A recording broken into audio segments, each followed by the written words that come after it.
The PlayStation 5 Pro has been one of the most talked about systems to ever not exist. But while everyone has been looking for evidence of a PS5 Pro, something else may have slipped through the cracks on your Twitter feed.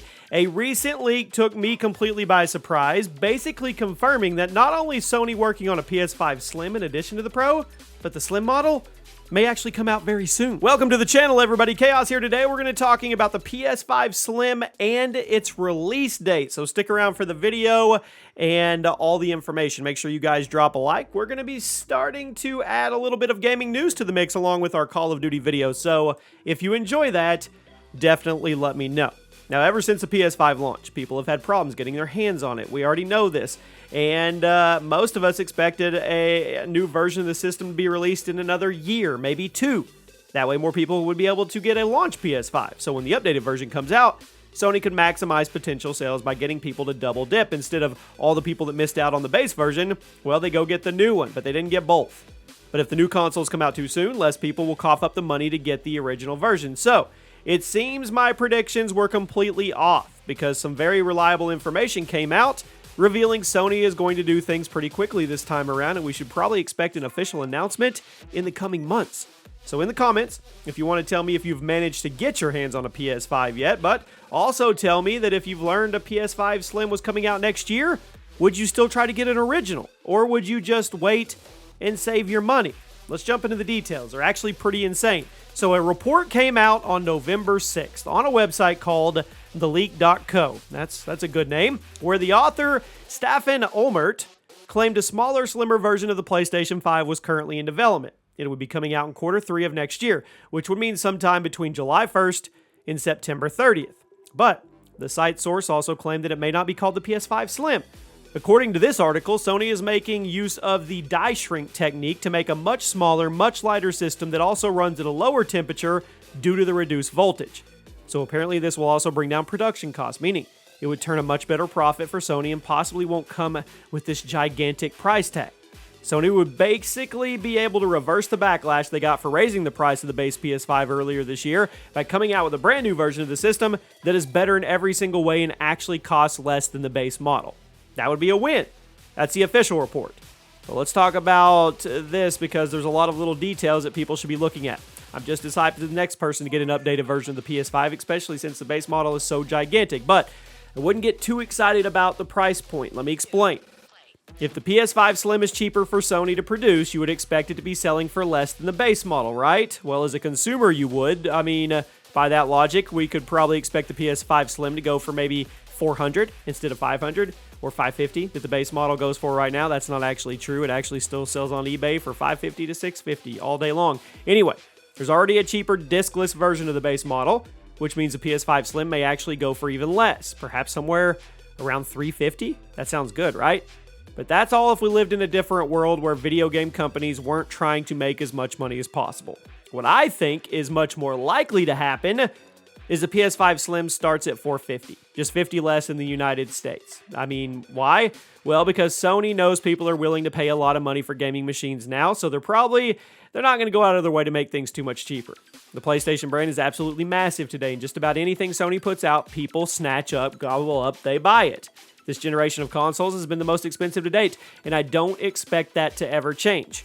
But the main reason the PS5 Slim is likely just going to be slightly less than the base version is because we still know there's going to be a PS5 Pro at some point, which is probably going to take place as the most expensive.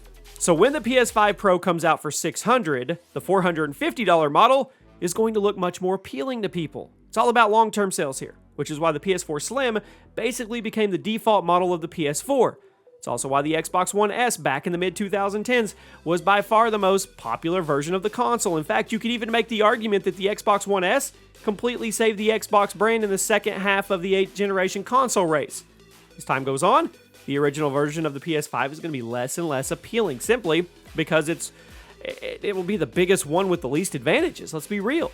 Sony is setting the stage for this with the launch of the PS5 Slim. Now, I may sound like a conspiracy theory with my tinfoil hat on, but I swear this is all going to make sense. Just stick with me. Now, you know what probably influenced the fast tracking of the PS5 Slim the most? The Xbox Series S. Now, the Series X experienced a lot of the same issues the PS5 did during the first couple years of this generation. The Series S, far more successful. The more powerful consoles were getting snatched up instantly by bots and scalpers, but that meant the more budget-friendly option, the Series S, was moving units just fine. The Series S is hands down the easiest 9th generation console to get your hands on, and it's significantly cheaper. Now, the Series S has been criticized for being underpowered compared to the other two. I get that.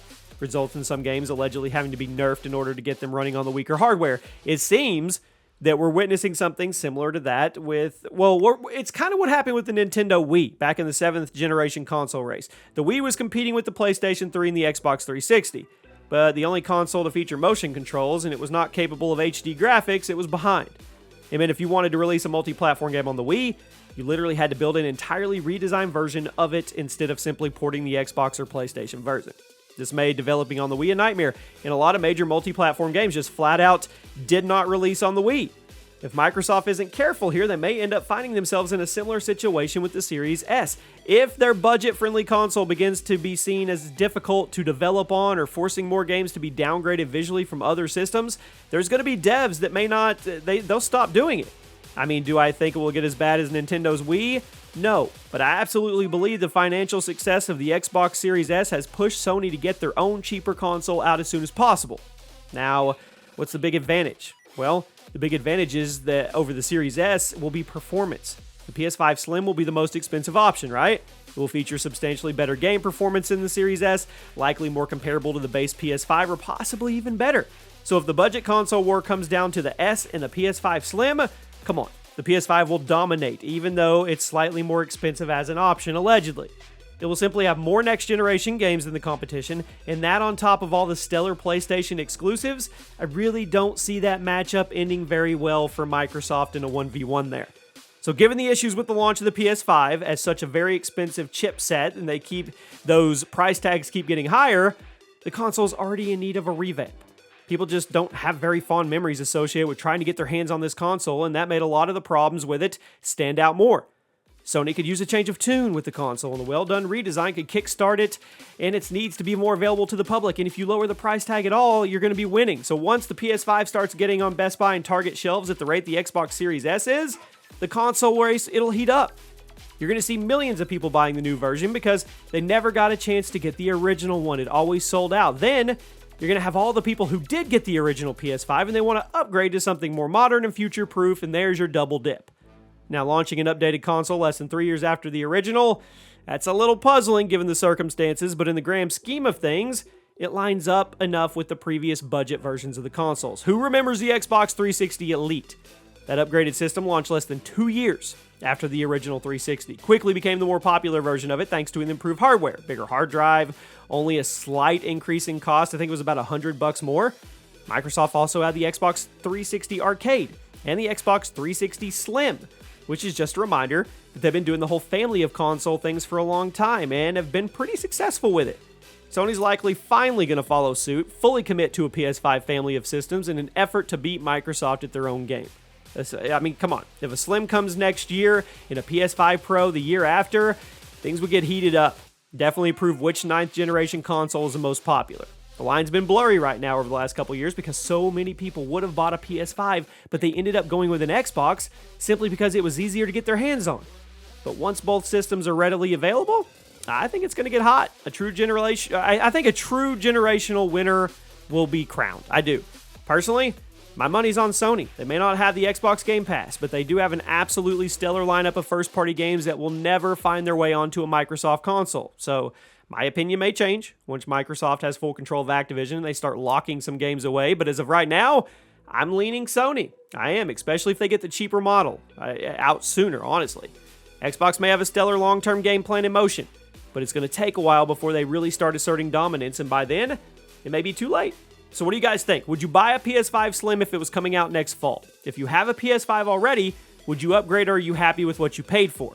I think a lot of people are going to be thinking twice about double dipping in PlayStation consoles this time around simply because of how expensive the first purchase was. But we'll have to wait and see how it plays out. If I get any new information, I will keep you guys posted. I hope you have a fantastic day, and I'll see you soon.